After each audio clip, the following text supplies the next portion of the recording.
Hey guys, an hour out in from the game here in Ross-Ade Stadium where Iowa will face the Purdue Boilermakers. I'm Chelsea Brown. And I'm Whitney Blakemore for Daily Iowan TV.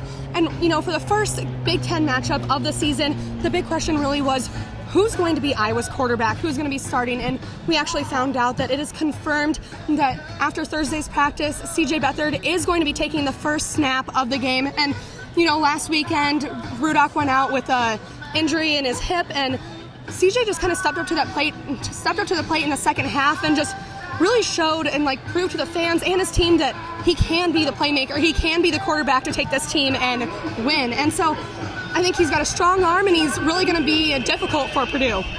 Definitely got that bomb in our Whitney. I'm not sure Purdue wanted to see Beathard out today on the starting position, but definitely going to be interesting. Coach Daryl Hazel said, though, that he will approach both quarterbacks, no matter who starts, the same exact way. Definitely some similarities there, but a man to watch on the Purdue defense is tackle Ryan Watson, who shares the lead in Big Ten stats. Definitely going to give Iowa guards a little run for their money, but Iowa hasn't really established their offense identity yet. Established it late during the Pittsburgh game where we saw the traditional rushing game of Wiseman establishing that. And speaking of Wiseman, if he can get in that lane today, it'll definitely show what the offense is capable of. And definitely, if they can put points on early on the board, Iowa's going to be a threat for Purdue.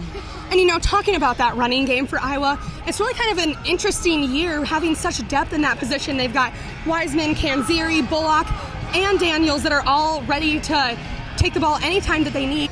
And talking about Kanziri, last year here at Ross-Ade Stadium, he really had a great game.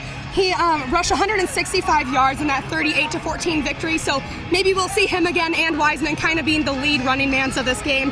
But really, Iowa and Purdue both have pretty consistent and similar offenses, so it's going to be definitely an interesting game. Speaking of both offenses being similar, Whitney, Iowa is still trying to find their identity, and it's come down to a one-game possession to establish the win. And all four games. Exactly.